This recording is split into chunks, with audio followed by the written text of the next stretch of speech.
Hello everyone and welcome to Lost Caverns of Ixalan. I think I'm taking the rare out of this pack. Yeah, 2 mana 2/2 that adds, any color. That's just good. And that's not even, taking into account the second ability which does two things. But first of all, it's just a grave hater for the opponent. Of course, quite expensive to use, but still it can be relevant against Descent or some, reanimating strategies. But of course, if you exile your own dinos from your graveyard, you can actually cast them again. Well, so that's fantastic. So it does also good stuff in the late game. Usually, you might have some dinos just for being in green. It's easily the pick here. Other interesting options are the Gnome, the Visage of Dread. Out of the commons, the minus Guidewing is the first choice here. Yep, but Rare is going to be the best card in here. Okay. Right. I think I'll just take the Aberrate here and hope that no one is gonna red draft or be red green. And I'm gonna get to Ridgeline and at pick 10, assuming a red green will be open. But it is a rather easy pick here over, the green cards. None of them is close to Aberrate. Over the other good 2-drop, the Vanguard of the Rose. Aberrate will be played in the deck, no matter what, as long as I play red. Or you can even splash this in some cases. Right, so a rare has been taken, then a common or an uncommon. Some packs have in this set 4 uncommons. I'm not sure if the fourth uncommon is replacing the kind of like a special quest kind of a card, which is not on Magic Arena for this set. I'm not sure, or whatever is the extra card that is in the physical tabletop top draft packs. But some packs do in fact have 4 uncommons, and I don't know now if it's a common or an uncommon that's missing in addition to the rare. Minus Guidewing would be a safe pick in the sense that it is probably the best card in this situation. I do like the Bartolome del Presidio more than this if I know I'm black-white, but it would be a lot more flexible to take the Guidewing. I'm not taking the Etalis Favor or the green stuff. I'll just take the best card because there's not really a reason to force red-green based on these picks yet. Okay, I also passed, by the way, one Guidewing in the pack 1. But now this is really, a pack that has a lot of options for me. Because first of all, you could just take the minus Guidewing number 2, totally a reasonable pick. But there's also like the Lawkeeper, which would be a Dino pick, but it would be the best card for a Dino deck. Then there's an Axejaw, which is just a good green card, no matter what I'm gonna pair the Paleontologist, the green color with. And there's a Blundering Pirate, which is still good, gonna be good in dinos. But I think the decision is between these 3, and I'm not exactly sure what is the choice. I think I'll be I'm gonna still take the green card because I really like the Paleontologist. This is something I can ramp to with the Paleontologist, and I don't now have to be like dedicated dino deck because the 1 mana 1/1 that adds mana only for dinos.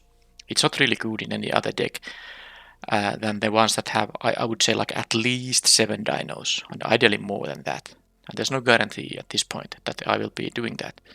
There's still a playable red card here, Sunfire Torch, and there's the Huatli's Final Strike, which might be the pick here, not because it's the best card, but I am more likely to be green. Out of these 3 colors, I'm most likely to be at least green. And there's not really that much difference between the power level of these 2 cards. That I do like the Torch slightly more, but I will take this Strike now. The white cards in here, not really a reason to pick them over the green. And now I kind of hope I will just at least be able to draft green. Alright, that is a late Jade course. Well, I'm passing that. I'm not taking a blue card right now. I'd rather pair this green with... Well, I can play green, white, or green, red. I don't really have a preference there, but I'll just take the other Axejaw here.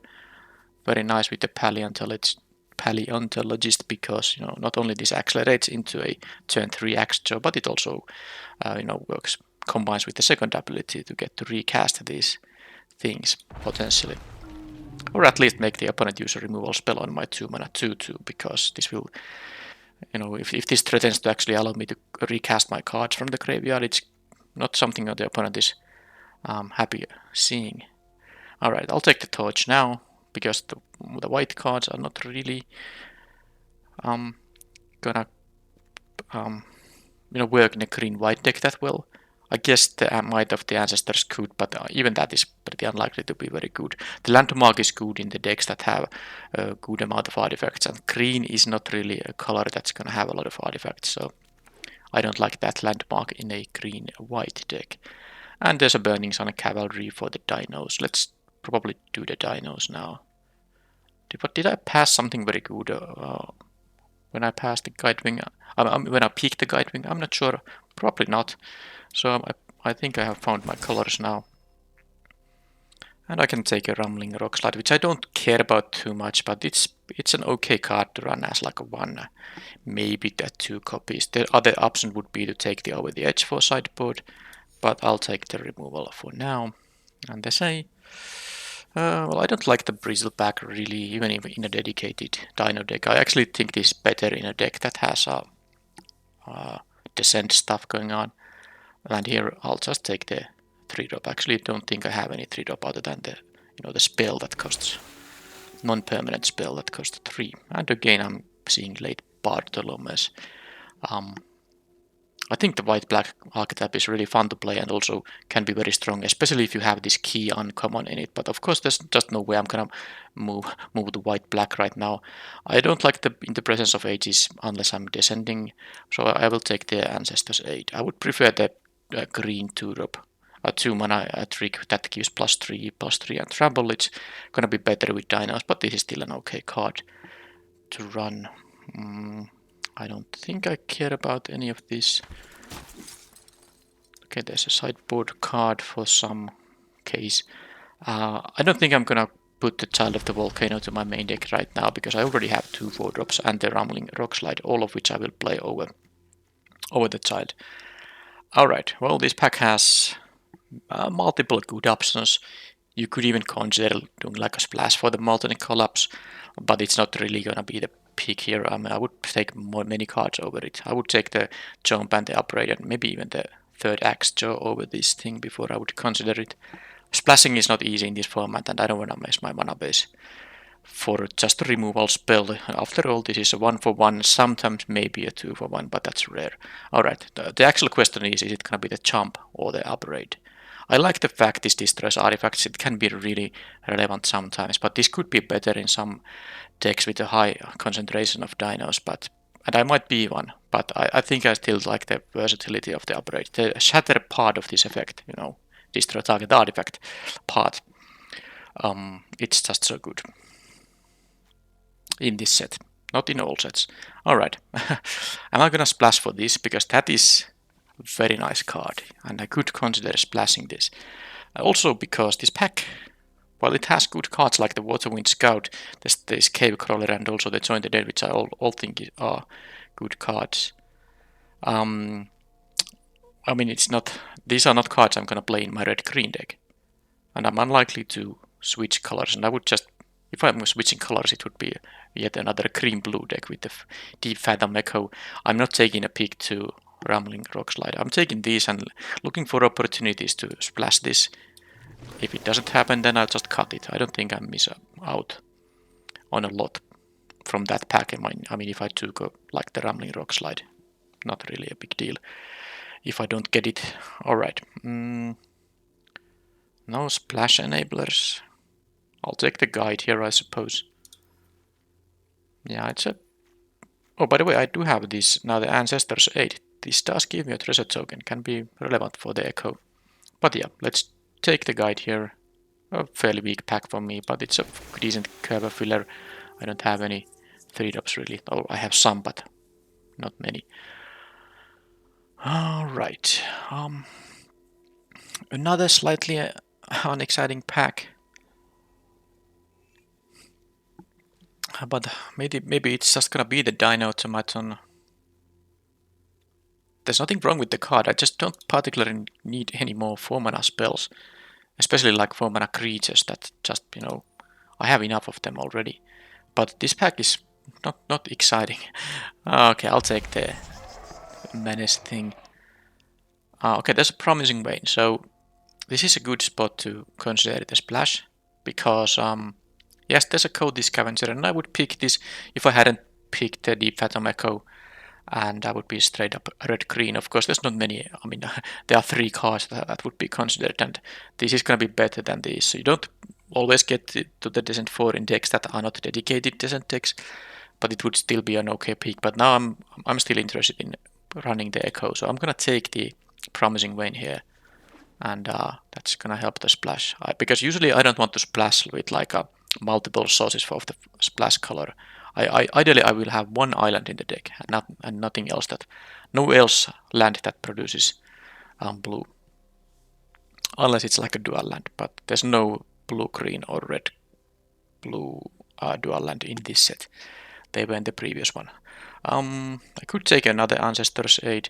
Oh, but there's a Sahelis Lattice. I kind of missed that. That's an easy pick here. It's very good in a Dino deck. And Chardeco's again goes pretty late, but what can I do about that? Not much. Let someone enjoy about their Chardeco's. Now, basically 2 options here. And I'm just ignoring all the Bristlebracks. I don't want to play 7 mana cards in a deck unless I care about the forest black cycling part, which I don't. Now there's the Altisor. I think this is quite nice of a 5-drop, but there's also the Keencaller, and I could still use more 3-drops, and I have many dinos to actually gain the life, so it's easy pick now. But I could see with different kind of a curve setup, if I had a lot of 3-drops there already, I might take the 5-drop in that case. And there's another Promising Vein. I think that kind of seals the deal for the splash. I can play now one island with the double Promising Vein and the Paleontologist, which adds blue, and the Ancestor's Aid, assuming I'm gonna play this card, which creates a treasure token. But yeah, I'll take the Vein over something like the Militia here. I wouldn't mind having another 2-drop though. Well, I get a 4-drop instead. Oh boy, I really don't need it, but I actually do prefer the 8 over the staggering size right now because of the treasure token, and I don't think I want to play that many tricks. I'm still somewhat low on creatures, so I'll take the Axjaw, but yeah, that's now I would really want to have the 2-drop frogs, that also work as function as ways to get 4-drops on turn 3. I really would want to have those. Here, I don't play any of these. This Disturbed Slumber is just not a very good card. I'll take the uncommon for the maximized vault value here, and oh, the Capybara. Yeah, well, I'm taking that just in case I need to sideboard into more 2-drops. Maybe I will put it there for now, but I really want to have some better 2-drops than that for this deck. Don't get me wrong, this can be a good, and is a good card in Descent decks. This just isn't gonna be a Descent deck. I'll take the Wedge Run over the other thing. This won't matter really. Okay, I got a Cavern Stomper, which I might play. At least it's a sideboard option. Well, can I interest you with another 4-drop? And I'm not talking about the Mineshaft Spider, of course. The pick here, the best pick in this pack would be the Geological Appraiser. But there's another option for me. There's a Plundering Pirate. Makes a treasure for this splash. If I play these more expensive stuff, that works there. It's a 3-drop, which I need much more than a 4-drop. I'm actually taking the Pirate here. This is clearly a lot better card, but for this, what I'm looking to get here for this deck, this is going to be the better option. Yeah. That's just, I'm not gonna blame you if you took the Appraiser there, but I don't want my mana curve to look like a very awkward, and this also is gonna be very good with the treasure token. I actually want to have it. Now, the green and red cards are not very Great. I'm thinking about the hidden nursery, but I'm also thinking about the gnome, which can, also get me the island. But also, I might need a two-drop here. I think I'll play it safe and take the gnome. This makes the splash very easy now. Okay, well now I have two very good options. Well, the better one out of these two is the It's Quinth, but I would be really happy with Brontodon here as well. And there's something like an Etalis favor you could play, but yeah, this is the easy pick. How about here? A Glimpse the Core. Do I have any? Well, I have a case, but not the kind that, I'm interested in returning. Still, like I said earlier, I would prefer to have the frogs that tap for mana. This is another way to get my 4-drops early down, so I'm gonna take the Glimpse the Core. I could use the ramp here maybe. And. Okay, Seismic Dino, well, Monstrosaur isn't bad. For this deck, I'm not particularly interested in the Explorer's Cache. I think I still don't like the Rock Slide too much. I actually think the Monstrosaur is better than the Rock Slide, but I'm taking the Hidden Volcano now. Because I have so many playables here. I don't have that many easy cuts that I don't think it's gonna be that much better to pick either of these. I'll just take the land, which is I think an upgrade to the deck right now. It's my first, actual cave that can, actually, be sacked for some good value. And here it's a decision between the Cavalry, the Axejaw, Lantern, maybe even the Captivating Cave. But I think I'm taking the Cavalry now. I do need the 2-drops now. That's a pretty decent one for this particular deck. And I'm gonna take the Hidden Nursery out of these options. And I'm getting... Okay, I got a pick 8. The last pack in the inside draft I haven't yet seen at all. And it is a card I would have been happy to first pick in this third pack. So that was a really nice gift. Anything else? Okay, here I can now take the Staggering Size. You could take the Hoverstone Pilgrim, but I don't think I'm gonna take it now. I think the Staggering Size might be still a card I'm more likely to be playing or sideboarding in. And here I'm actually not just ever gonna play the Bristlebacks. I don't need this discovery thing. I'll just take the uncommon here. I have, more than enough playables anyway. Here am I gonna play the Brawler? It's not the worst with the dinos, especially giving trample to some of these guys might be cool. I'll take it now, rather than pick an uncommon for World. There wasn't really any actual consideration. And I'm gonna get the Rock Slide number 2. Even got the Lantern, which I have sometimes played and very much liked.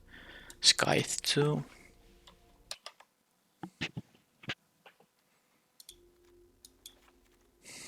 Why is this Plains in the deck? Oh, I forgot to cut the Guide Wing. Well, that's a lot of cards. Let's start the cuts.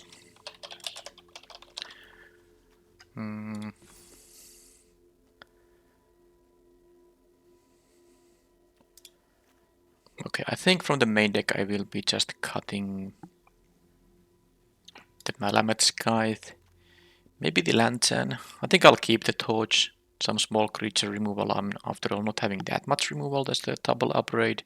Torch. Final Strike. Okay, a couple of Rumbling Rock Slides, but I think I might cut one of them. But let's probably not play the Lantern, at least not in the main deck. And the Brawler.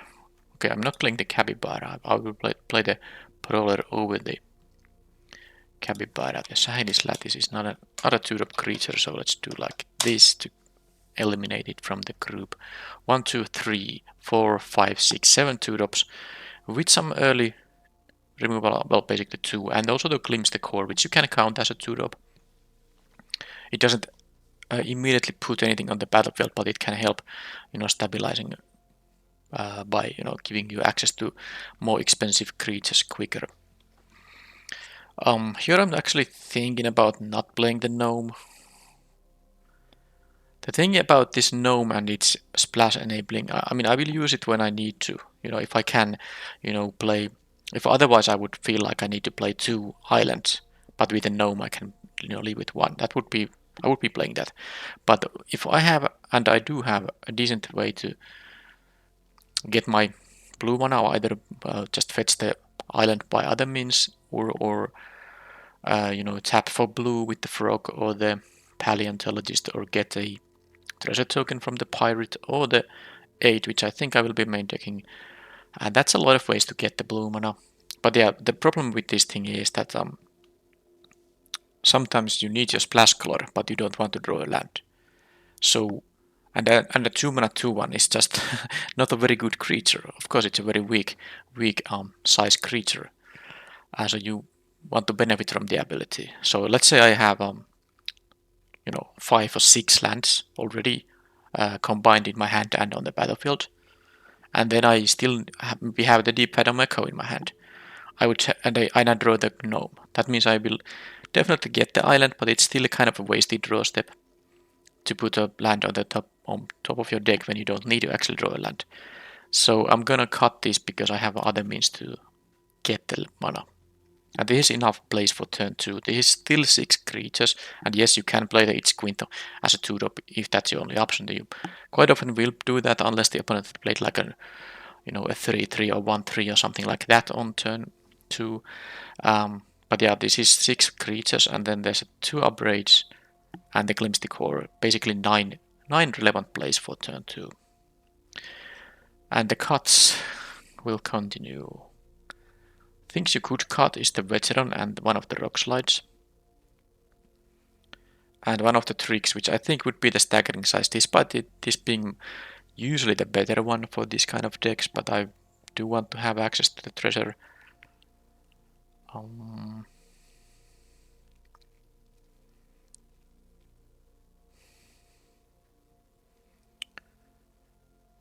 Yeah. And yes, I will be playing the Brawler. Yeah, I'm gonna cut the Staggering Size from the main deck. And I think I'm going to cut one of the Rock Slides, and I do still need to cut a card. So maybe it just is the Veteran here. I like the other things more. How many dinos this is, by the way? 7. That's a reasonable number of dinos for the King color, and also this will find sometimes a creature with a bigger power value than the its Quint has itself. So if I cut the Veteran here, I think this is a good main deck, and then I can sideboard, out stuff like Sunfire Torch, maybe add the Malamet Brawler against some other decks that run mostly big things, and I can add more,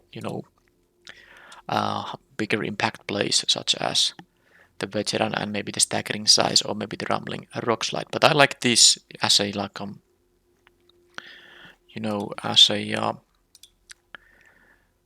against an unknown opponent kind of a deck. In best of 3 you can always add just after game 1 and game 2. So I like this against when I don't know if I'm gonna be facing an aggressive deck or not. Okay, so I will put an island here, and yes, this was 24 non-lands because I have two 2-drops that add mana and the Glimpse the Core, which just basically reads as a land. Basically, the Glimpse the Core is my 17th land. This only ever gets me land, whichever mode you choose. So this is fine. One island, and then I think more green cards. Not only because I have more green producing lands, not only because of this count of green cards, which is larger than the red, but I have 2 green spells that allow me to also cast red cards. And yes, I do have also the Plundering Pirate and the 8, but I'm not gonna play the 8 very early. So, and it's like a one-shot way. I guess these creatures are one-shots too, or maybe 0-shots if they get killed before they get to tap for mana, but I think I'm still lacking here like at least 6 forests, so would this be fine? That would be 7 ways to get a turn 2 green, 6 ways to get turn 2 red. And this is a good, this analysis I just made is a good shows well how the Promising Vein is worse than Evolving Wilds. Because imagine if this were crackable on turn 1. This would actually just count towards my turn 2 mana sources. So now the only benefit of this thing is that I have 3 lands on the battlefield, no lands in hand, and I have a 4-drop in my hand. Yes, if I draw a Promising Vein, I can play it and tap it for mana to play my 4-drop. But I think it's much better to be able to have the early mana available starting from turn 1. But I have to play with this kind of low count for the turn 2 plays. This is gonna be an inconsistent deck in terms of getting the turn 2 plays online, because I will have to keep starting hands like a forest, Promising Vein, so that my 2-drops would actually be red. But that's just how it is gonna go here. I want to splash for the Deep Phantom Echo. It's actually a very good card. The free Explorers, and then sometimes even the copy ability may matter, but the free Explorers are totally worth it on a 4-mana 4/4, and I have a fairly easy way to splash here anyway. Alright, but this is it. This is the deck, at least the main deck, and we'll see how the games go.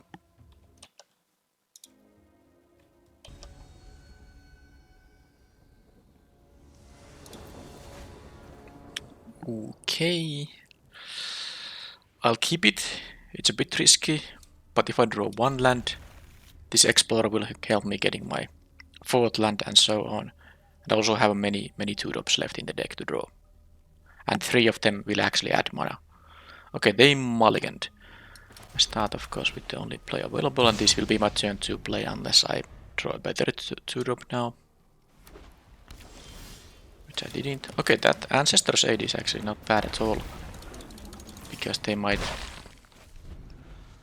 Well, they're not gonna have a blocker for a 2/3 that easily. Well, so forget about all that. Let's just hope to hit a land here. Which I did. Even the island, wow. How lucky. Okay, another land. Not an untapped one, but it's still fine. I'm not guaranteed to be playing these things unless they play discard effects. Well, some of these I can play still. Alright. Might as well do the torch equip, because of course the idea is to play the brawler here. So let's deal 1 more damage here. Decline. That's an easy misclick to make. You have to decline that if you don't intend to sacrifice the torch. So any 4-drop. Please no mass removal. Although maybe if they have like a mass removal, Deep Phantom Echo would be a good follow-up to that. Although the mass removal actually wouldn't have done anything, because it's a Fathomless Descent -X where they had an empty graveyard, so it wouldn't have been a thing. Alright, so I'm going to actually benefit from the trample ability here. I assume they are gonna block with the Marionette. Now I also have the Ancestor's Aid here. That's actually, yeah, I was thinking about playing this pre-combat, but they are not going to block with the Marionette in that case, unless they have like more removal in their hand. But I should maybe get rid of this Marionette. Maybe I'll just post-combat Axe-Jaw, and then on the next turn I will Echo. I don't think it's worth using the Ancestor's Aid to save either of my guys. So let's just go here. Trample goes to... okay. I kind of forgot the torch. I don't know why did I forget the torch. I was supposed to play the Deep Phantom Echo. I just totally forgot the torch. Sorry. Okay, Trample is gonna go here anyway, but the best use for the torch is to kill the Marionette. That's just gonna be how it goes. Well, and I'm not gonna use the 8 here. The thing I can do now is I can play the Axe-Jaw, and maybe if they have a removal spell for it, then in that case they will use the removal spell, and I'm gonna keep that. It's good with my dinos. I'm gonna pass here because I know I'm not drawing a land right now. Although Okay, well anyway, the point is, if they have a removal spell, they kill these and I get the better card here still. Now, I could have played the mountain here, because if I now explore into a land, then I could also play the paleontologist. The main reason I didn't play the land is that they play black and they could have the exiles a card from hand, ETB 1/1. But yeah, let's just go for this now.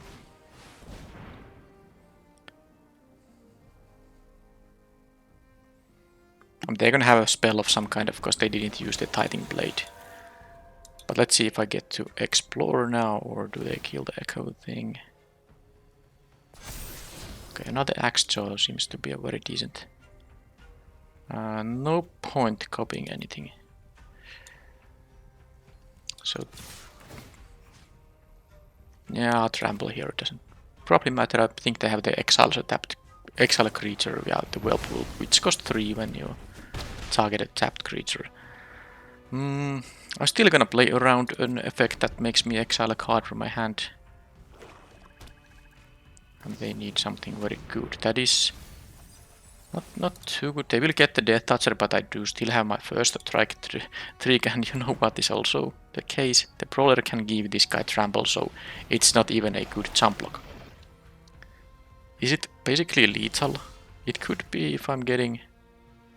Well, I don't have to do anything right now. Okay, it's a land. Copy another creature. Yeah, I could have copied, but it's a base 4/4. There's no point copying a smaller creature. So this is gonna be... Yeah, if this got a +1/+1 counter from the Explorer, I think this would be lethal. Now they go to 1. Yep. So now I can afford to play around various things. You know, mass removal mostly. They did not...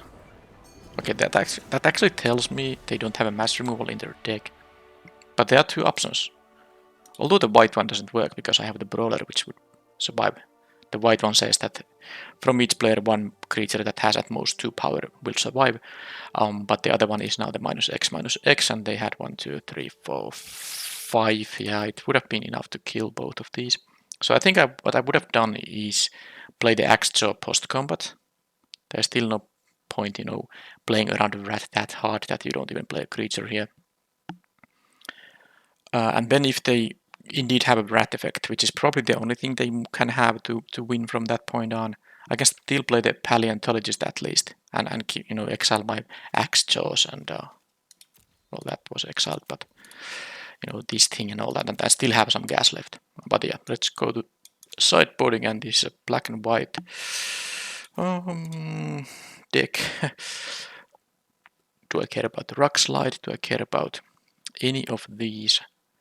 I doubt it, and the torch will be very useful against what I saw, the Death Toucher, for instance. Yeah, I don't need to have any more rock slides here, based on what I saw at least. That's fine.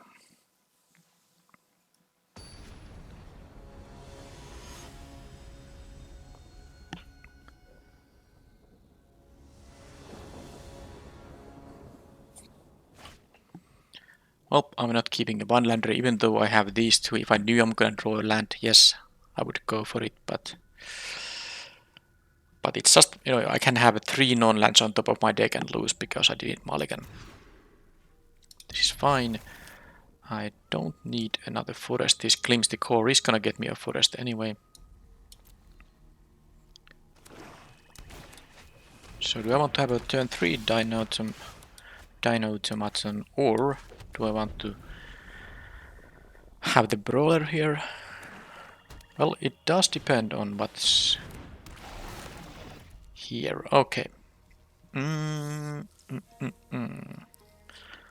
think that might answer my question. Now I don't need all the form. I mean, I'm not going to cut a spell here. It's gonna be a land, and let's choose the land that is gonna pay, you know, costs mana to use. I don't need to get a turn 3 Dino Automaton. It's not really that beneficial in this situation. And there's the forest anyway. So on the next turn I can do the Promising Vein and get the island.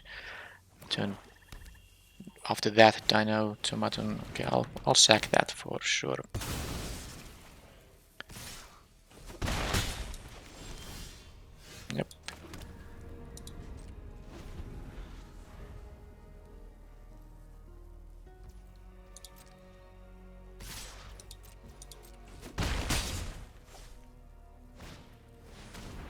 drought.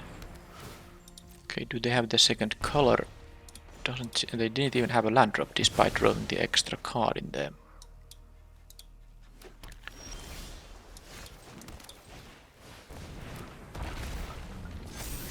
Yeah, Lattice is gonna be fantastic. Once I draw another land, I will just turn it into 2 fresh cards, and this of course will be, well, it's gonna be having some craft abilities.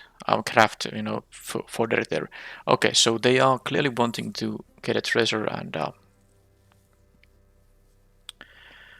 scry perhaps. So I'm going to take the 1 damage. I don't think it's that big of a deal.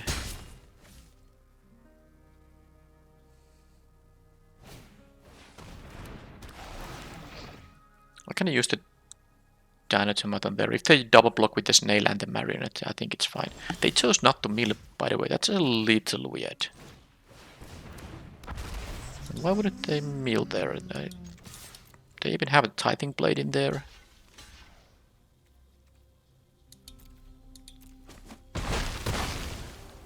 Now I got rid of the Death Toucher and got the other one there dealt with. I'm taking, if they attack with the 1/1, I'm going to take it again. It could be even a deadweight they're holding there. Echo of Dusk. Alright, there's something for the Lattice. Now, let's first attack. Let's see if they have an exile a tapped creature. At least they're down to 1 card then. I mean, it's not an exile a tapped creature, it's an exile a creature, and it will be cheaper to use if the target is tapped. So, you know, untapping in response, is it actually gonna counter the spell? Right, so, Plundering Pirate, Sahelis Lattice. I still have 1 dino here, you know. I don't think I need a treasure for anything given my hand, so I can do this. Because I need the mountain to discard. I need to discard the mountain, I don't want to play it. So I use the treasure here. Because the other way around I could have done this, and then if I draw an untapped land, then I could have played the pirate and, you know, save the treasure. But I don't think I need to save the treasure, and I prefer to just, you know, cast both spells this turn. There was a land, but they might have more stuff that making me discard or exile a card from my hand, so I'm going to not play the lands. That's always something you, in most draft formats, have to keep in mind against the black, that you might have to discard cards or exile them from your hand, and then you don't want to play lands that you could have saved for that purpose.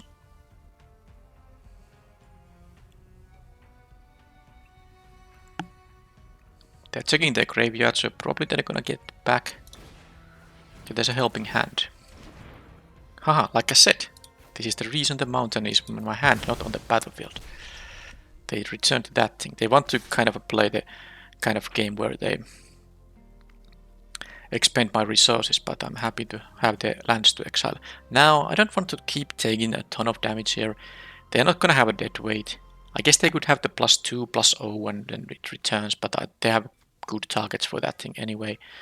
So I'm gonna give them that treasure. They're gonna get it at some point anyway.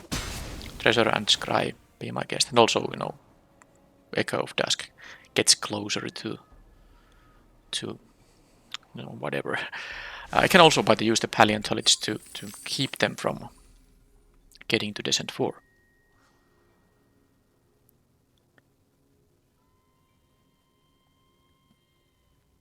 This actually does slightly negatively synergize with the Sahelis Lattice because I'm eating my own dinos too.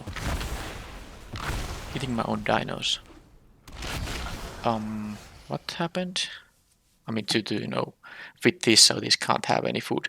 So they actually chose to craft with a creature. Didn't they have a? I don't understand. What happened? Which? Well, maybe I just didn't really pay attention. Alright, so... yes, I'm going to attack for sure. But am I supposed to...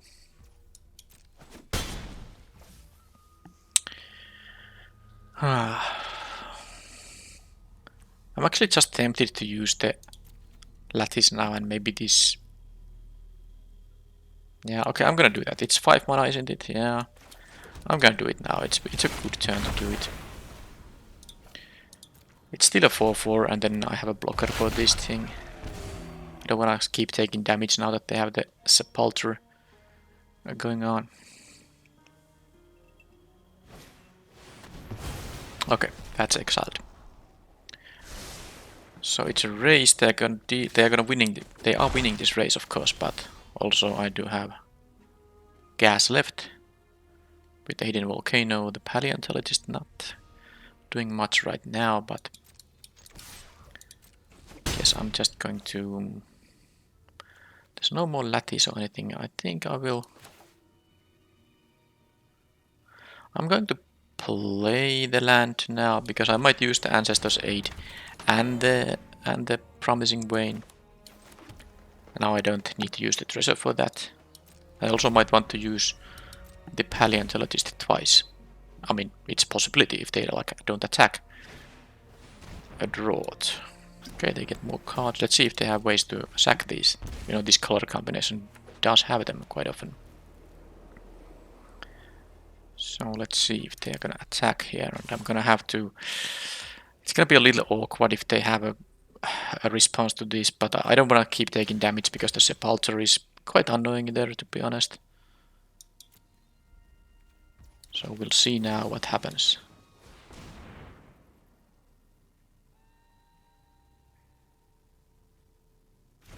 At least it resolved. Anything else? First strike.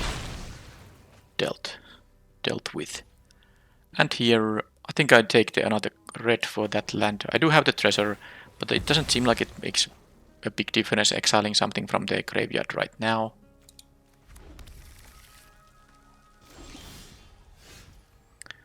Not a bad one. This doesn't. Yeah, I don't need to tap for any color. Am I supposed to do this now immediately? I guess I am. Play the kin color. No life to be gained. And just attack here. Another tapped creature exiling. Okay, another whirlpool there. But now they are out of gas. Hopefully they don't immediately get away to sack one of the droughts. Well, I have some removal now. But... oh, I guess I'm gonna start eating the graveyard.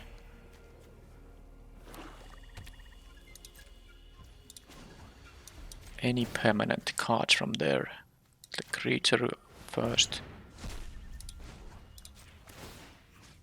And the marionette.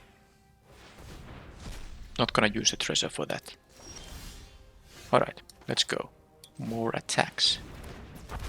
Not gonna wait until they have something to kill because I have 2 removal spells in my hand. They're gonna go up to 3 now and probably lose unless they actually have a mass removal spell. Tithing Blade is good, but not good enough. So just sack its squint, and I can even actually exile its squint with this and immediately attack with it again by casting it, because it has haste. But it wasn't, of course, necessary at all.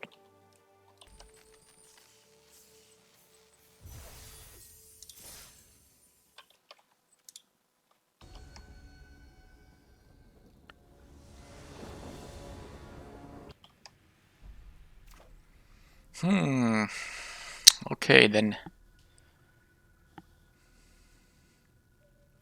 The pirate will help me cast the axe jaw. This explorer will help me to actually hit my land drops.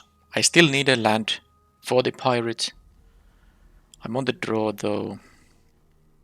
I mean, which means I have a slightly better chance to get it early. And yeah, of course, a Promising Vein, not being a Theramorphic Expanse or an Evolving Wilds makes it awkward, like I said, but I think it is a keep. I think there's a good enough chance to get good draws, because there's also the 2 mana, you know, the 2 mana green cards I can get, all of which ramp me. That would be nice to get for the axe jaw. Yeah, I don't think it really matters too much. Now that I drew the island, it doesn't matter which they're gonna discard. It's a artifact or creature, so not the rock slide, not the lands, but any of the creatures. The Stomper is the highest impact. I think they should maybe take the Axe Jaw because it also gets me to Stomper. If they just take the Stomper, it's okay. Well, I got my Glimpse the Core here. So I'm gonna get the turn 3 Axe Jaw, unless they do. Yeah, I'm a bit surprised why they went for the Pirate. But they did, and I'm fine with that. I mean, it's actually the Pirate or the Cavalry. I mean, they were never gonna take the Cavalry. But the fact they did take the Pirate means that I have my bigger impact cards now. The Frog here will be useful for the Cavern Stomper and also very useful with the Sunfire Torch, because the Torch actually works. It's a good combination with the Death Toucher, because while you sack the Torch, the creature deals the damage, which means that of course the Death Touch will apply. Now they had the 2-mana removal from my 5/4, which is a sad thing, but I guess I'll just play the Frog and get the Mountain. It's fine. It is fine. I might as well get the Mountain right away. They know my hand except for the Torch. Faster that way. Any untapped land and I will be able to play the Cavern Stomper. They have the Captivating Cave, but they didn't use it, so they are gonna play some spell now. Altisor. Okay, well, also the Final Strike works with Death Toucher. I think I'll just have to do it because I can. It costs, of course, 2 mana to make this guy into a Death Toucher. Maybe the Torch is still better. So if I play this, equip, attack, and I have 2 mana, alright, it will work. This might be a little bit more less clumsy. This requires attacking, and now I have a free attack in here. I'm still in trouble because they do have this engine and they can actually craft this at some point, but it's what it is. Do this, give this guy, the equip is colorless or generic rather. Nope, you get a Death Touch.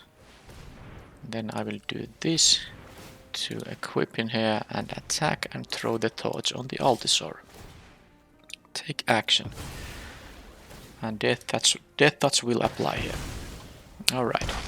So I guess if I'm gonna get the Stomper down, yeah, they might be clocking me, because even if I kill one of the militia, the other one will continue. And they have a Gold Fury Strider. I guess I can kill it with the Rock Slide. But I mean, even though I have all this removal, I might not have the time. Take an attack for 5 now. I will go to 9. Okay. Let's see what I draw. Upgrade kills an artifact, which the Gold Fury Strider is.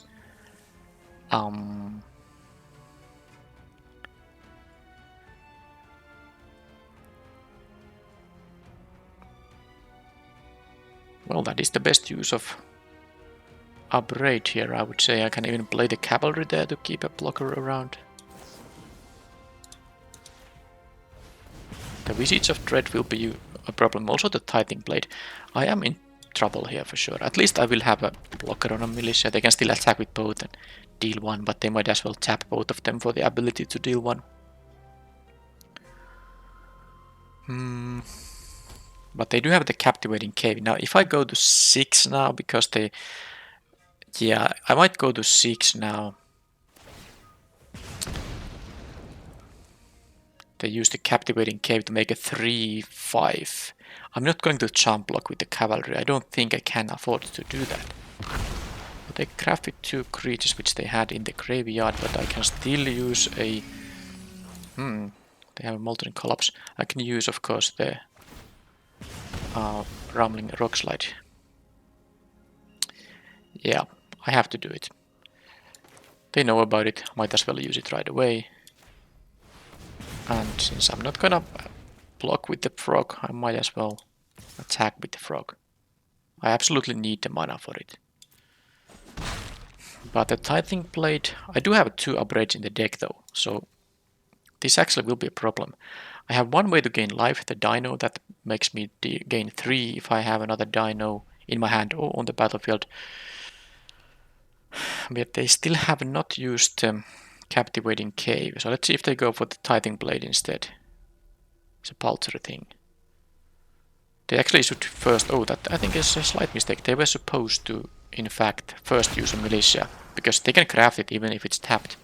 And now they could have used the second... I basically got, you know, I would be at 5 now if they played optimally. Also, not drawing the land starts to be a little bit annoying, but let's just play this. At least I'm gonna get the explosion here. Okay, now I can not copy. Might be useful for the frog when this is not summoning sick, but decline for now. And can I afford to attack? I will have 2 blockers, so yes. I also need to... I can't attack with this because I need the mana. I need to... Oh, I don't know why... Okay, I kind of forgot the militia is untapped, but they still took it. I mean, it doesn't matter if it blocked. I mean, then it's the same outcome as this would be untapped now, and I don't think I need it as an untapped creature. Yeah, they can crack the cave, but now I have a blocker on a 3/5. Although, don't hover over the echo guy. I suppose if they kill it, they hopefully don't have mana to use the cave at that stage. But I am going to die to this and these militias. I have a removal for only one of the militia. Ah, they had to join the dead there. Ooh, this is gonna be even worse. Okay, okay. They had the 2 relevant things there. I kind of needed them to whiff a little bit. Now I'm not going to be in a great shape at all. They can also combine the lifelink with the ability there, because this thing adds, like, it gives lifelink. Now, I'm dead on the next turn.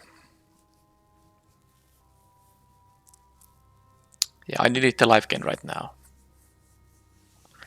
I did need the life gain right now, because I'm gonna go to 2 and then they can ping. I guess if I block, it's not such a... Well, I guess I'm not exactly dead. If I kill one of the militias, I think I still need to scry to get the life gain. I need the life gain thing. That's the only thing that can matter. Neither of these. Good to cards, but not the stuff I was looking for. So I'm gonna attack with one of these, because they're probably just attacking with one, and I want to block with the cavalry. So if they drew a non-land, like an artifact or creature, I will lose immediately. If they did draw a land...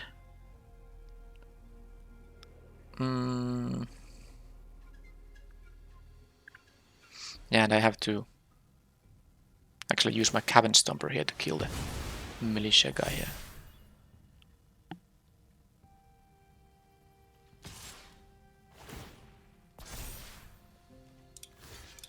Okay. Trading with that is not great, but I need the 3 life. And then I need to... I guess if I get the 3 life card, I would have to draw it right now.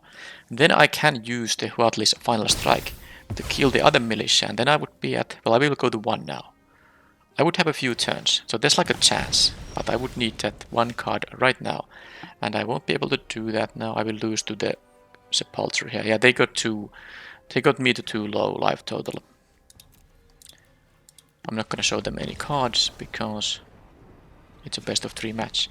And I had no chance there. Alright. Well, I just need to get a better mana curve here. I think the brawler isn't that great, because I saw 2 1/3s. The brawler is very, very inefficient against the 1/3s. So I'm going to cut it. The other 2 drops I will keep. These can be easily 3/3s when they are participating in combat. And What is the card I'm gonna use to replace that 2-drop? I'm thinking about the Scythe or is it a Scythe? I'm not actually sure how to pronounce it. I don't think it's going to be the Clanton, no. I don't have enough cheap drops to play that. There could be the Veteran here. Could be the Staggering Size. Could be the Scythe. I don't think it's gonna be the Rock Slide. I don't like that much.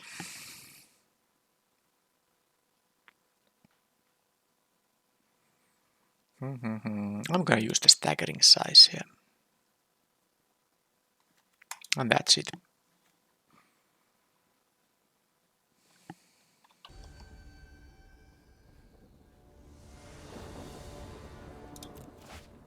Well, I'm not playing 6 landers. This is going to be okay if I get also 1 extra land here, because I can just chain into these axe jaws.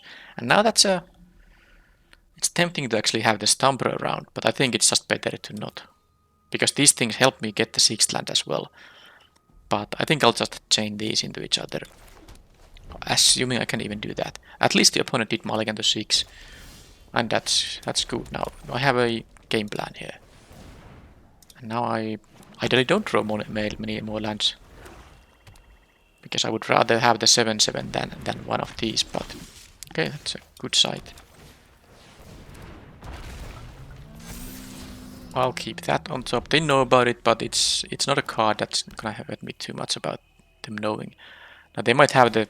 yeah, that's so good against my turn 3 axe jaws, but what can I do? They had it there, and let's keep getting more of these. I might have to exile, but this time I'm gonna play the land, because I could see, you know, if I draw a land I could double spell.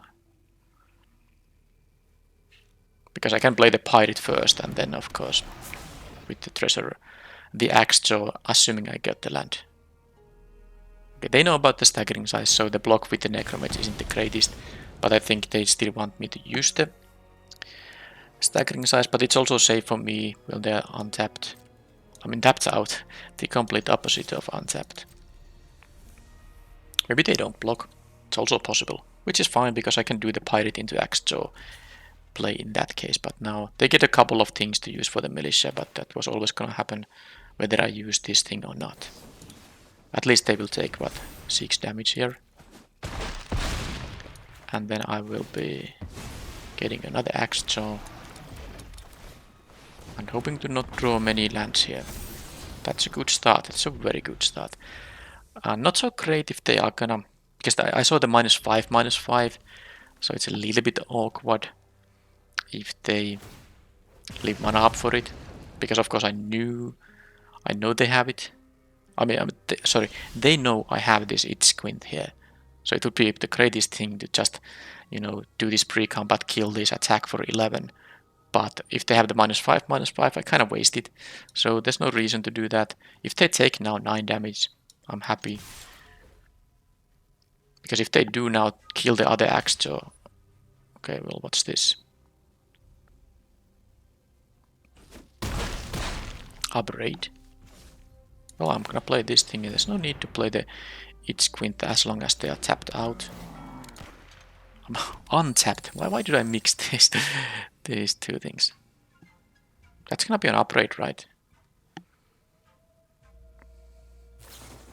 Yep. Well, I still have 7 power to their none, and if they tap out on a creature, I can deal 4 damage thanks to the Ixquint here. Hopefully they don't have the discard thing. I saw that in game 1. Okay, that's not... okay, they discarded it and they can't bring artifacts. Only creatures apply there. So now they are basically... well, I hope they don't... yeah, I was somewhat afraid of them actually leaving this amount of mana there, which would suggest they're gonna have another upgrade, but now this is gonna be all fine. Get to deal with the militia.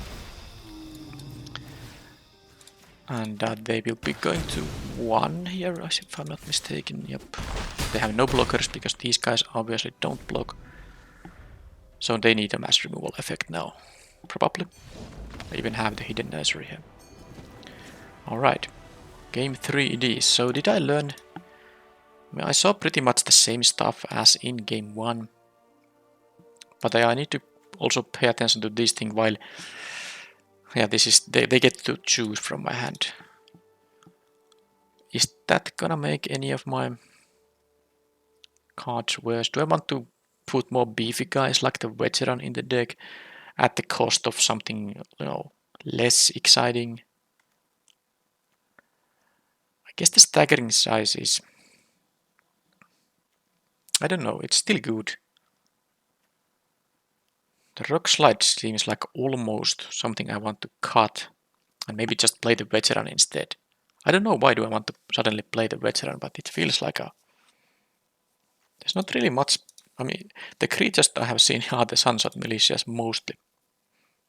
Not really worth using a 4-mana spell to kill it. Of course they are gonna have other creatures in the deck, but I have other means to deal with creatures. How about the torch? Did I see something for the torch? I could actually see that not playing the torch and maybe even playing something like the Scythe instead of the torch. Like this. And then I can consider not playing the staggering size. The rumbling rock slide is still... How many creatures? This is 15. Okay, I'm gonna cut the rock slide. Just play the big dumb guy here. I do have some mana accelerating, so a 5-drop could be even a turn 4 play. Alright, let's do this.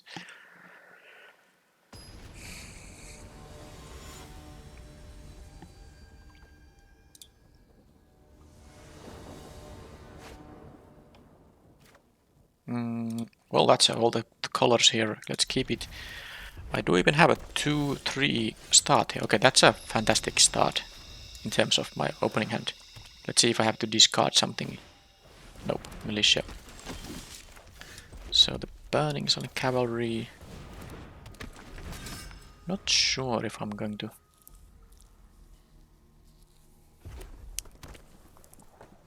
Well, let's see what they have. Tithing Blade. Well, now they at least got just a 2-2, which is not even that great against the 1-3 until I get my actual dinos. So is it going to be an Explore or... Because if this is a 3-1, I guess trading with the militia isn't the worst. I can't really rig the top of my deck here. By the way, this is a very nice draw. I'll just play this. Either make it the 4-2 or draw another card.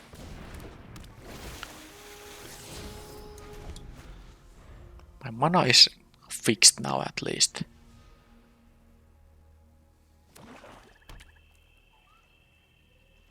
So they're gonna go for the trades, which is fine. I will trade with that thing. They know about the forest, so I might as well play it. You know, threaten with multiple tricks here. They probably have the -5 now, or could be an upgrade. It doesn't really change my plays. I'm still going to just make this trade happen and probably play the axe. So now there's another option. If I'm suspecting removal, I could go for pirate into the cavalry because I can use the treasure. I don't need the land here necessarily. I mean the treasure I can sack. Because if they have an upgrade, they can even respond to this explore trigger and it just goes away. So I think I'm gonna play around removal a little bit and do this into the cavalry. Especially if it's the -5/-5 one. And this way the cavalry will still attack as a 3-3, assuming this axe jaw can survive. Are they now? They made no plays there. It doesn't mean they have something, but I suspect they're having removal. That is that is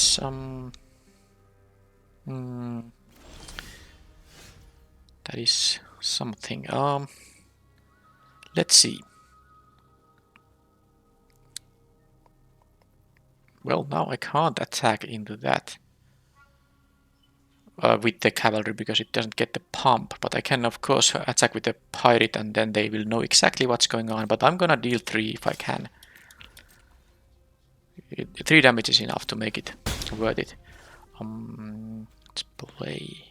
I'm gonna discard a land to this lattice, and this can be sacked at some point but I have a double green, double red. I don't actually suddenly remember. Well, I don't have to sack the nursery yet.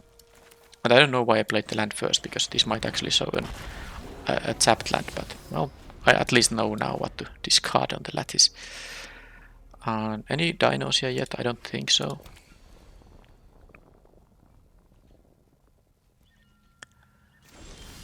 Okay, so now this is dangerous.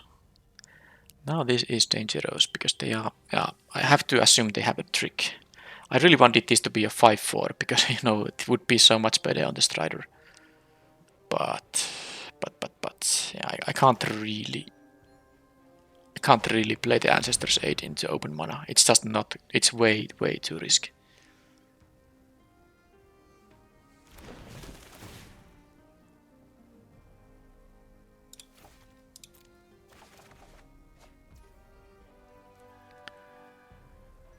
So, I mean, if they don't play any spells, it's decent enough for me. I'll just, I think I'll just thin my deck actually with the Promising Vein here first. Because I'm not going to attack here. They will block so that I will lose my creature unless I use the aid, and then they respond with removal and I don't get to kill the Strider. So let's just see if they're ever gonna use their black. Could also be an upgrade. Can be either of those.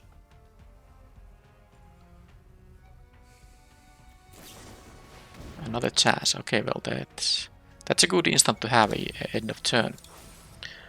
Okay, if they take a Monstrosaur, oh, they only got, yeah, they get these things. So if they're gonna cast the Monstrosaur, oh, it's a little bit awkward because then they have a good double block available. I actually need help from my deck now. Even if they tap out on a Monstrosaur, it's not so great, and they're not even doing that. So this is not great. I need to. I mean, they're gonna have the removal spell. The fact they had this 3/5 is actually because it's holding my entire board here, and I can't use my tricks. So this is really nasty now. I need something like the Malamet Veteran of my own here. The fact this guy didn't get the counter is such a huge deal now. Alright, still nothing. So let's do this.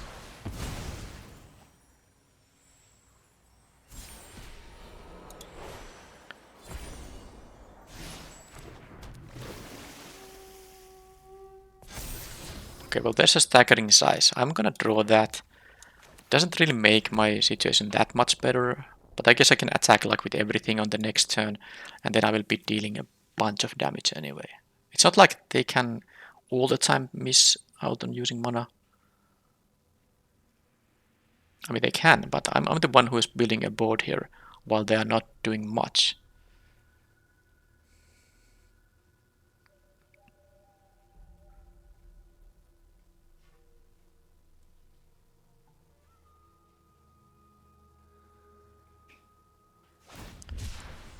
Spiketail, so they cycle this despite having the mana to cast it because they have no intention to tap out on a 6-drop there, which is funny. I understand it, but it's good for me. But they're gonna also get these big things later in the game. They can bring these back from the graveyard using, you know, Black's shenanigans. I don't think I have anything to craft yet. Nope. I guess when the Axjaw dies, I can use the lattice. So they had 7 mana. Using the Monstrosaur isn't going to... Okay, so they're gonna definitely have the -5 thing in there. Now...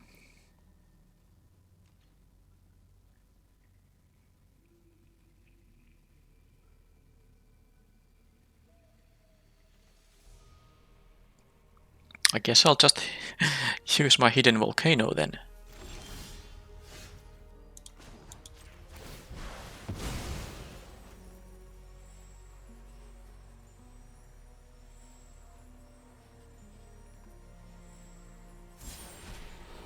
Okay, more axe jaws, I like that.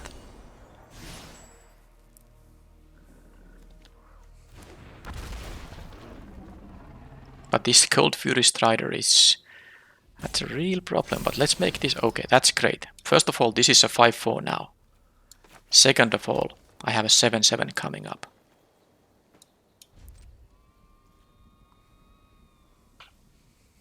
And that's huge. Now they need to do something else. And am I gonna play around like two things? Because they might kill this with the -5, or is it -10? -5. So actually they can't kill it because I have a staggering size and they know about it. The Poison Dart Frog is the second mana source for me. So it is only gonna be a -5, which is why I can save the Axe Jaw for now. So maybe they just don't have a good play at all. But yeah, boy, did this thing do some work. I need another. I have 2 upgrades left in the deck, by the way. If I could just upgrade this, I think it would be game over basically almost immediately, given what I have in my hand. Okay, they're not doing anything. I'll pause the recording until something happens. Okay, they took the turn. Didn't do anything at my, on my turn anywhere. So now they have 8 mana, so they can still only threaten upgrade if they cast the Monstrous Soar.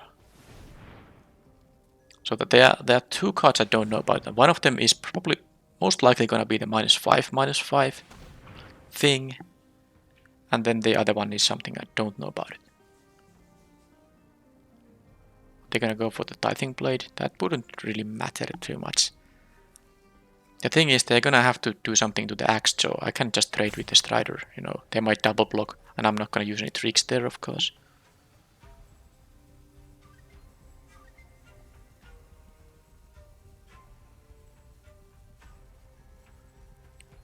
Although I have the Ancestor's Aid too, so if they double block and I give it first strike, it's still not good. Okay, they have a Ceratops. That took some time to tap the mana. Yeah, the black. But I wonder what that is. Okay, so let's see how they block now.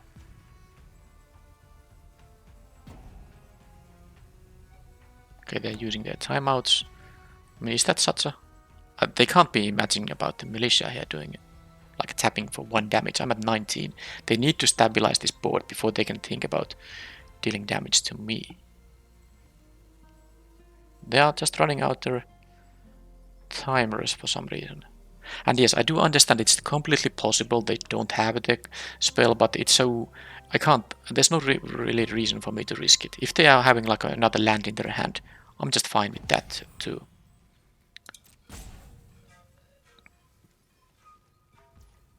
Okay, nothing now. So here it's rather easy to just attack and see what happens. They might block with the Ceratops, and then I can use the Ancestor's Aid. Because now let's make sure one thing, and it's that they have 2 permanents in there. They have 2 permanents in their graveyard, so the thing is not Descent 4. At Descent 4 it's -5, at Descent 4 it's -10. So currently it is only -5. And if I use the Ancestor's Aid right now, and then they use the -5. So this would be a 7/4, and then it's 2 -1 first strike. And I can respond with the staggering size, making it... Yeah, it would survive. Of course, it would be a 7 toughness with -5, but the point is it has enough power with the first strike to get rid of the Ceratops. This is +5, it's 10 much. Yeah, this works. This was a trick they kinda didn't know about, but also could suspect because I did attack into the Strider earlier, before the was there the... Come on, what is this called?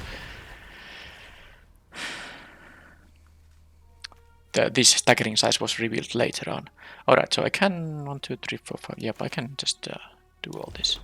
They can now use their removal spell. I don't actually care because with the 5/5, with the 7/7 around, it's not that mattering that much. Oh, what a good scry there. Amazing scry. They actually chose not to cast anything, so maybe they don't have it.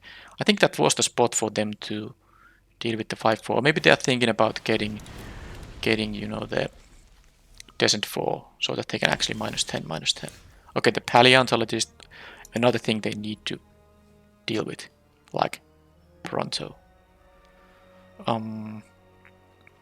I don't care about their blocks. I mean, I can use the mana for the Stomper so that this 1-3 can't block it, but I don't think it's going to matter. I let them, you know, block with multiple things. The paleontologist can be really good here now. I suppose if I do activate these, then the militia won't be doing much. 1, 2, 3. It's not okay. It's a -5, -5 only. The thing is, I can play the paleontologist. I can exile a pathfinding axe and cast it. It doesn't matter that it's summoning sickness there. So I think in the end I'm fine with just trading the Stomper with the Strider. I'm fine with the Stomper trading with the Strider. Because they can put all 3 there now. I want to use my mana here for the paleontologist. They have 13, I have 16 minutes. Okay, time won't be an issue in this one. It feels like it's a very long game, but I guess the first 2 ones were fast. Yeah, that's what I was kind of expecting, so I could do this now. Kill both of those. But then they have the annoying 3-5 left. I of course can't use my staggering size now. So is it worth letting them have the 3-5? I think it actually might be, yeah. Because this other guy can keep growing and that's also rather annoying. And this way they might actually need to, and I think they will absolutely have to use the removal spell on the paleontologist here. They have to do it. Because this is just gonna net me a card. Like immediately. They have to respond to this ability right now. Because I can cast the Axe Jaw if they let this resolve. And finally I got the confirmation that they do in fact have that card in there. Now my Axe Jaw is gonna get exiled. But what I can still do, I can craft this with the 7-7 that just died. Because I have the Treasure and the Frog to have the mana up.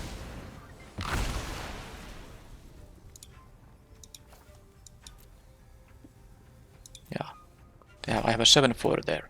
Now they are top decking him, not counting the Monstrosaur. So, and I have still the staggering size. So they had this, and I was able to play around it. You can't always play around the things you know they are having in their hand, but this time the patience, paid off.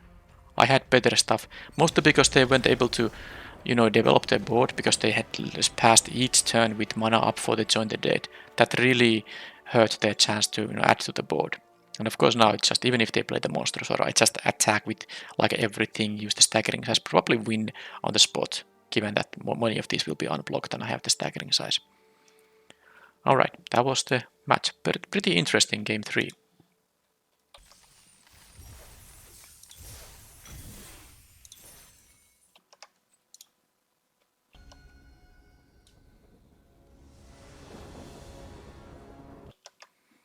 Okay, I'm on the draw with a rather decent hand. Of course I need to get some lands at some point, and I'm sadly on the draw against a 1-drop Guidewing. But I have the 3 life coming up from this thing, and then I drew the land immediately, which is good. Also something I can at some point use to get blue mana, but against that start it might be a little challenging. That is 2 damage per turn for now, but that can easily increase when they add some equipment or just more flyers. It's a pretty good curve if they can have a 3-drop creature. Well, that's not a... or 1-drop and a 2-drop. Okay, well they got the equipment. So yeah, that's this format. Of course, sometimes they had 2 1-drop flyers, and they had the Oaken Siren, and then the 1 cost equipment with the equip cost of 1. This is basically just a 6 start. They have now 5 power in the air after I had played my 2 mana 2/2. But that's this format for you. Sometimes it just happens. Let's not get into... I mean, this is still winnable. With if I get the correct draws, I can't imagine them blocking. Although maybe they could with the Explorer here. So yeah, I need to pretty much make sure that on the next turn I can use the Quinth to maybe kill the Siren or something.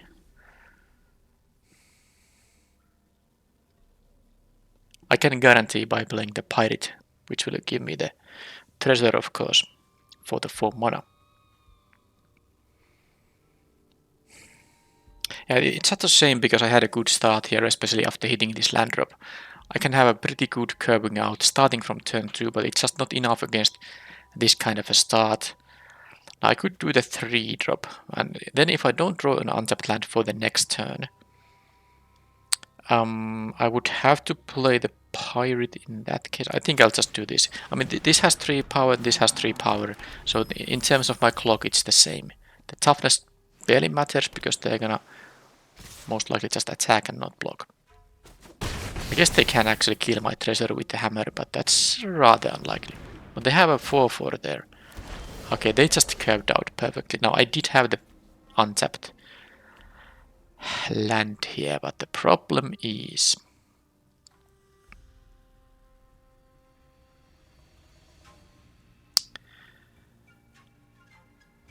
that I'm running out of time here. I can't even attack with both because they can put the Guidewing on the 2/2 and the 4/4 on the 3/2, and I can only, deal with one of them. So I have to only attack with the Pirate here.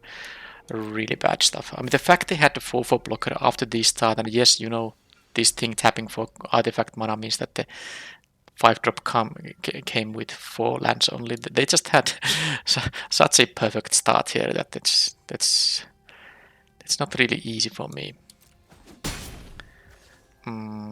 Yes, and I could have done this pre-combat, but then I had no attack. I have to try to raise here. There's like still a chance.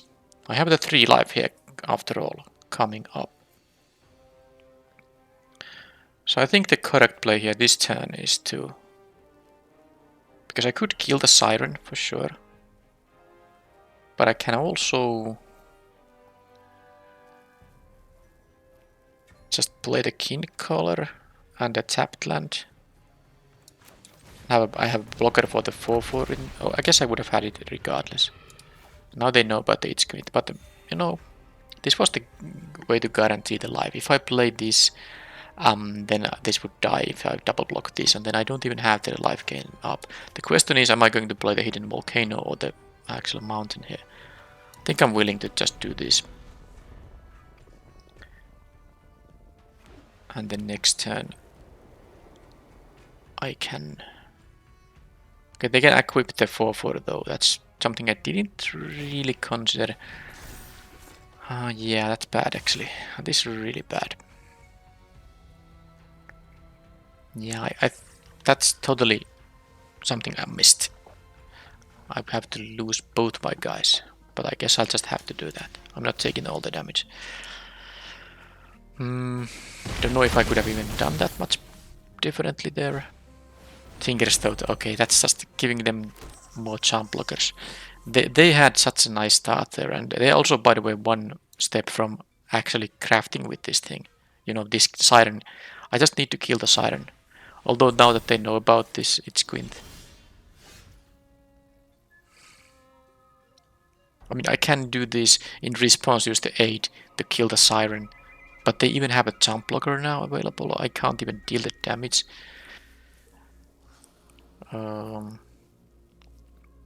Fine, at this point I don't actually even care about it too much. Oh, I do need to. I need the green here anyway. Okay, whatever. This is not gonna matter anymore. They had the Tinker's Thought, which is kind of like even the perfect continuation to their already perfect stuff. Upgrade will be good though. Yeah, might as well attack. Oh, doesn't matter. Turning this into a 4-3 isn't going to matter.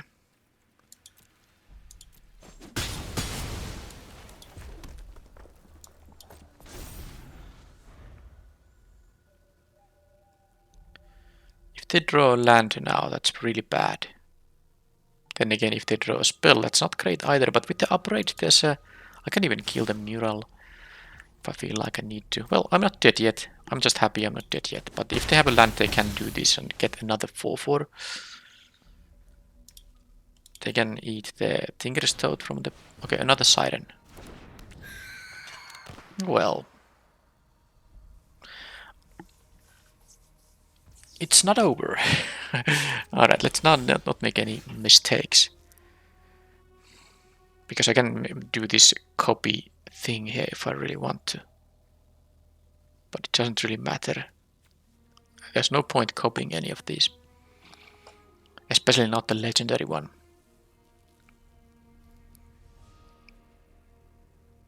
So my plan here is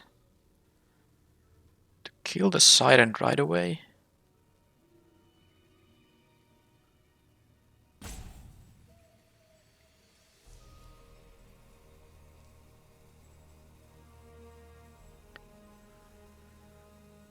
Yeah, I don't have the mana to do all this. I have only 5. Yeah, that's a problem actually. That is a problem. I don't think I'm gonna do the It's Quint. Because I can't do both the upgrade. If I get a land from this explorer, and I think I do have to do that. If this is a land, this is gonna give me better options. But we'll see. It was. Does it matter that it's colorless? I don't think it matters. So let's see how they're going to... I guess they've taken 5. Why wouldn't they take 5 here? They know about the upgrade especially. So now I can do the It's Quint and the upgrade. I have the colored mana required for that. So first kill the Guidewing, and they're gonna target this Oaken Siren roughly.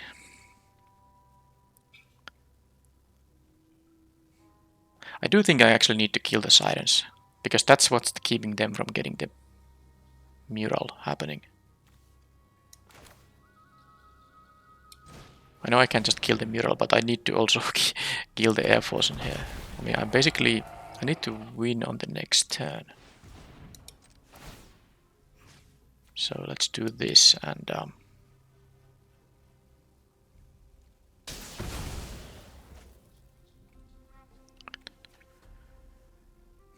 need to kill the other Siren now. Then I will take 4 and hope that I somehow manage to win. It's very unlikely, but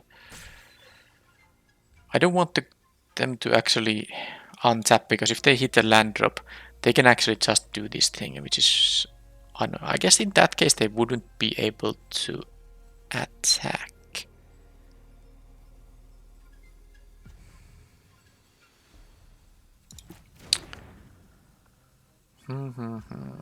It's not easy. Fine, I'll just kill this thing right now. I'm taking 4 on the next turn though. They gain also 3 there. And this thing still has a vigilance, so they can keep it as a blocker, and all they need to do now is to have one of these guys survive. I don't know if I have any means to... I guess the frog is a reach guy, but I mean, it's not helping me. Well, I got the frog, so if they are going to block now... This only works on my turn. I can't have 2 frogs on their turn. Okay, so let's see if they are going to... I mean, and the only chance I have here is that they do block and they have nothing. Sure, I can have that. I mean, this is 8 damage. They might... Oh, they... Come on. They just drew the needle there. Well, let's see if they block. They still might. Okay, game is over. I wonder what they would have done if their needle wasn't... If they just actually drew a land here. Man, what a... They just had all the perfecties there. I mean, this is, of course, seems like a very good deck, so they deserve it all. But yeah, I wonder if they would have gone for the block there. I mean, this is 8 to their 13, so I think making me need to have two things. I think they would have needed to take the damage regardless, because it's more likely that I have one removal for one of the flyers than that I have like two, two pump spells. Alright, well, that was a tough start to beat for sure. Let's see what I can try to do here. I think the staggering size, I mean, I need it for racing purposes. I could play one of the blowguns, it gives reach to my blockers. I think it makes sense. I don't need the rumbling rock slide against a deck with only 1 and 2 drops, mostly. And then anything else I might want to sideboard in? Nope, so I have to decide what card to sideboard out.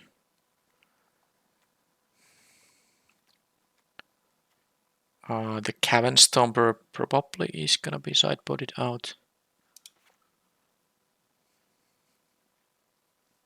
Yeah, this should be fine.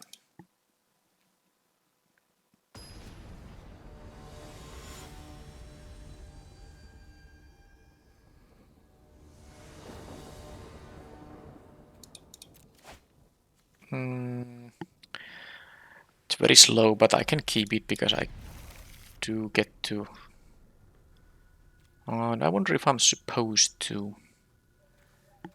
Because if I had one more untapped land, then I can go 2-3 here, of course. I'll play the Hidden Nursery first anyway. That gives me still the option to play the Brawler on turn 2 if I want to. But now the thing is, if I play the Brawler, I miss my play on the next turn. I think it's safer to do this and just play the Guide on the next turn. Also, I have the Echo with the Treasure here. Oh, they have no drops whatsoever. That's okay. I wonder if I'm supposed to play the Pirate actually here. I mean, I do want to play the Echo on the next turn, but they're actually not having... That's gonna be the Lodestone Needle or something. Nope. I mean, where's the pressure I saw in the game 1? No 1 or 2 drop is weird. This has to be like a Tinker's Toad. I don't know anymore. I guess they have enough counterspell mana up, so am I supposed to be like very careful about the situation? I would really want to start getting those free explorers though. I mean, they didn't have an island on the previous turn. It doesn't seem like a deck that runs counterspells, but I actually don't understand what's going on now. This is really weird. Can't even double spell the green 2 drops because I have only 1 green source here, and I don't want to burn the treasure for anything else than the Echo, despite this being able to get me the island. I mean, this is a beginning of combat trigger, so I have to do this now. Or choose to do it never. Okay, let's go for it. I don't expect them to have a counterspell.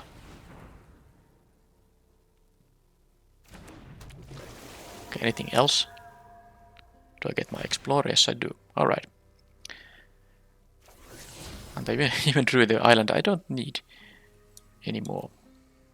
And you have to remember this copying ability. It's so weird.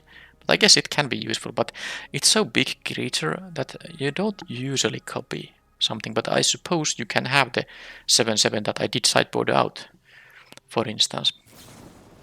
Cosmium Blast. Okay, they didn't save it for the Echo. I mean, this can become a 5/5, so I understand.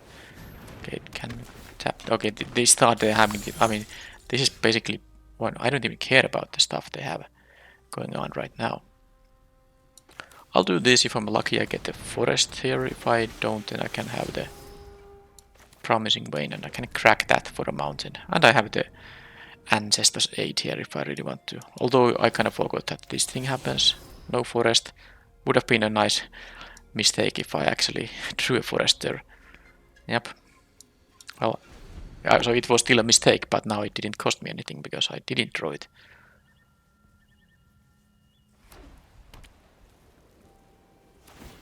Okay, so am I going to be like a...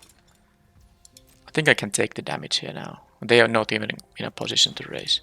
I don't want to use the 8 into an untapped mana. That much untapped mana and all the cards in their hand. Okay, so how to do it? I guess I'll start with the explore and see what happens.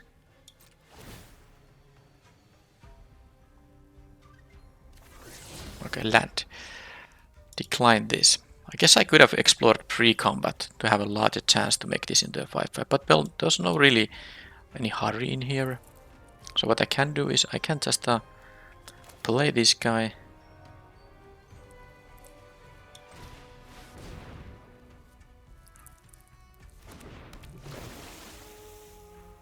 Hopefully, no, hopefully make this into a 4-2, but no, again I'm being held back by a single blocker here. Right, okay, well... Guess I'll have the... But the 3-3 isn't gonna be useful, so I'm gonna just play this mana adder. And start crafting my caves and all that. They had no place, okay. Not even the Master's Guide mural there. Funnily they know about all my mountains there. Because they have all been revealed by Explorer. Okay, they have a guardian. Now they have... what they have available is the -2, -0. It's pretty clear based on what's happening now. I mean, that's the thing they have available. Or at least they're representing that. So, still no point. Just play the land. To do anything else than go for the Explorer. Hopefully it's going to be a... Oh man, how many... Decline.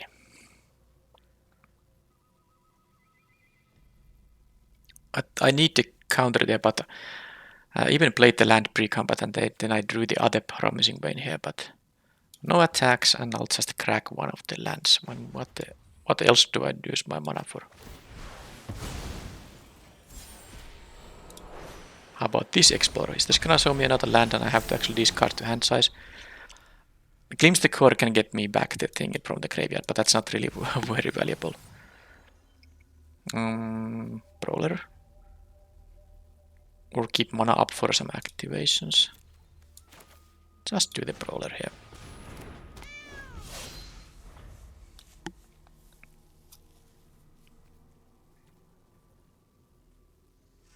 Now I can lose the Axe Jaw, no big deal, because the Paleontologist can make me get it back. Okay, I don't know what they had in their hand, but clearly this was just from another planet, this game. I mean, seeing what they did in game 1 and in game 2. Alright, good to know about the Cosmium Blast. That makes me want to sideboard in stuff like the Scythe. I already did the Staggering Size, but I think the Scythe is now somehow interesting. And I still keep the Hunter's Blowgun. I do need to figure out a cut here though. Maybe the Malamet Brawler isn't the greatest. The 2 mana 2-2 mostly. I could see not playing the Ancestors 8, but I like the Treasure Rate Keys and they're gonna tap out at some point, right? I could see not playing the Glimpse the Core now that I cut the 6-drop. In the end, there's not that many 4-drops, but this is actually maybe wrongly said, but it's quite a few 4-drops to accelerate into, but this also would require the blue mana, so it's not that likely to have it on turn 3. Yeah, since I did cut the 6-drop, I'm going to cut the Glimpse the Core. I still have 2 mana accelerants left in the deck.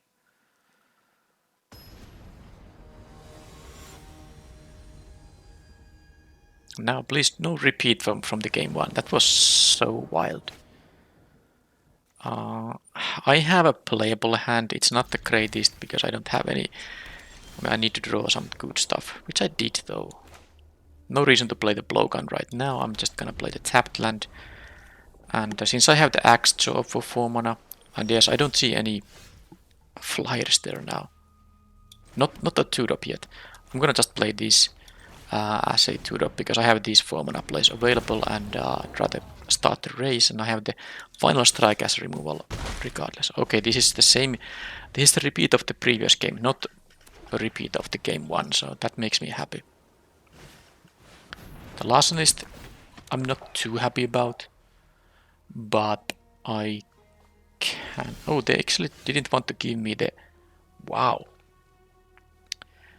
They didn't want to give me the treasure or they misclicked. I mean, it doesn't matter, I'm still gonna attack and I do have a staggering size if they do block.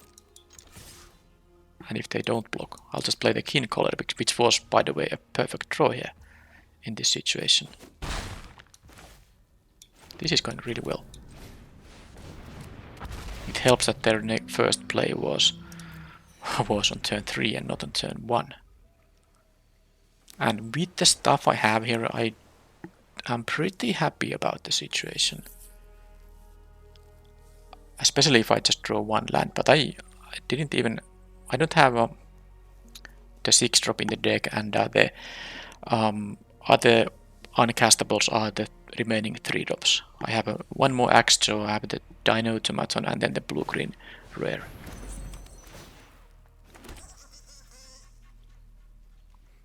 And they are not attacking, understandably. So the -2, -0 trick is pretty much the only thing I can come up with. How bad it is if they have it. I want to play the frog this turn anyway, so I'm just gonna attack with the 3/3, and which I'm willing to trade with the Larcenist if they do nothing, if they, double block.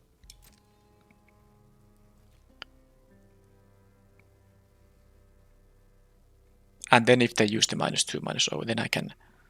I guess I can always use the staggering size in this case. I mean, the only kind of annoying thing about that is that then I can't play my frog, which wouldn't matter if I drew a land on the next turn.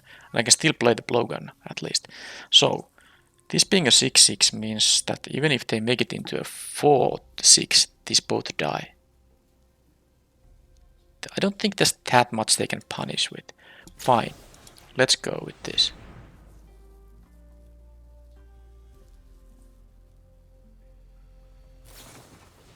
That doesn't help.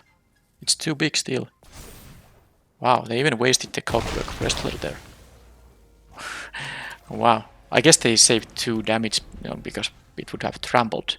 But I'm happy that it's on the battlefield, not still in their hand.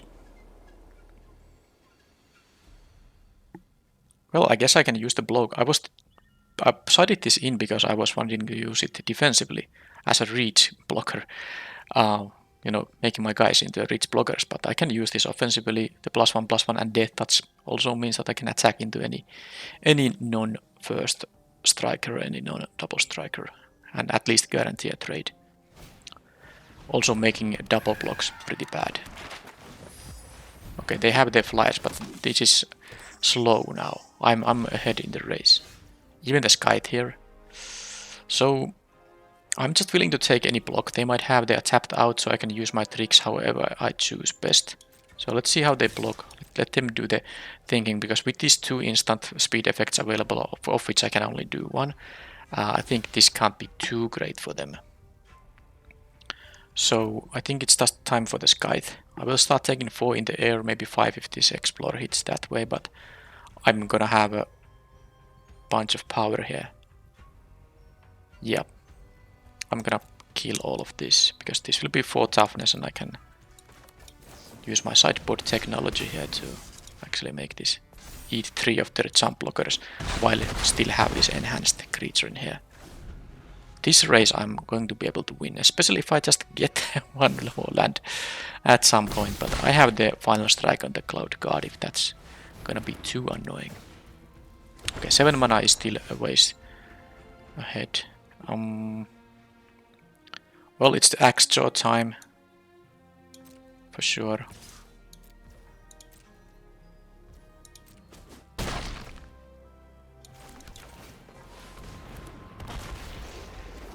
Land is actually totally fine because that allows me to play the frog and have the final strike up and or even do the blow gun thing. Yeah, they don't have the Oaken Sirens right now, so this 7 mana is... Well, it could happen on the next turn, but it would be them tapping out for a 4-4. They do have the 3 life up from the Toad, but I'm not really threatened by their flyers. I mean, I am, but it's 15 life. I have enough time here. Okay, that can tap for the mana they need for the mural here. Okay, they got their cheap flyers, but gladly not on turn 1 and 2. And I have a, you know, this is really dangerous board I'm having here. They don't have that good blocks available. The torch also is going to be pretty nice here. I think the torch is going to... What I can do with the torch, I can make a Death Toucher for myself and then kill the 4-4. And if they use this on the next turn, I can still kill it with the final strike. This does seem to make the most sense. I do have the mana for it. And I can take their Air Force attack. But they are taking a lot of damage here. So this does give me Death Touch as long as it's... Yep, so this should work. I will have 1 mana left over, but that's fine. Equip here. It's best to spread out these things. Do this. Do this. And then I will just do this attack. I will sack this. Deal with the 4-4, which is now dead because of the Death Touch. And they have no good blocks, not even good double blocks. But they have to... Actually, they have to block at least 1. Because this is 12 damage.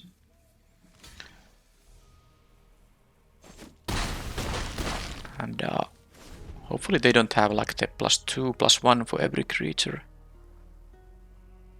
That wouldn't be a lethal attack. It would be 6 + 5, 11. I would be going down to 4. They actually have it. Wow. So they're gonna go to... I mean, none of the guys have Vigilance though, so they can't attack. I mean, they go to 8, but with the final strike... I mean, this is lethal regardless, isn't it? Well, no, actually not exactly. But it is because of the final strike. Very close. I called this. I did call the Warscribe. No reason to do anything else than just attack with everything. And now without the removal they would have been able to block the big guy here. And then go to 1. Alright, what an event. The match 2... Game 3, and I guess this one also ended up pretty close here, but I was able to get the win in both of them. And that's another trophy, and for another green-based deck got the trophy here. So you don't have to be some combination of the Jeskai colors. I suppose I had a blue card and a red card in the deck, but yep. Alright, I'm still very... You know, this is so awkward, but it was worth it, I think, here. But using this... Basically, you have to use 2 of your lands to get the fixing done. And that's like a lot of mana. Evolving Wilds is so much better than this. But this is what we have in this set. And if you want to splash, you probably have to use cards like Promising Vein and the Gnome. Alright, anyway, I think the deck was pretty good, but I didn't necessarily expect it to do that well. But I even was able to beat the kind of a blue-white deck. But of course the game 1 in the final match was so different from the games 2 and 3. Also that kind of shows how it's important with the blue-white decks to maybe just try to mulligan into hands that can do some early pressure, because of course I'm gonna be able to win most races with my big ground guys. So they need to be able to win me faster, and they can do it by doing the stuff they did in match 3 game 1. Anyway, let's claim the prize here, and I will see you in the next draft. Thank you for watching, and bye bye.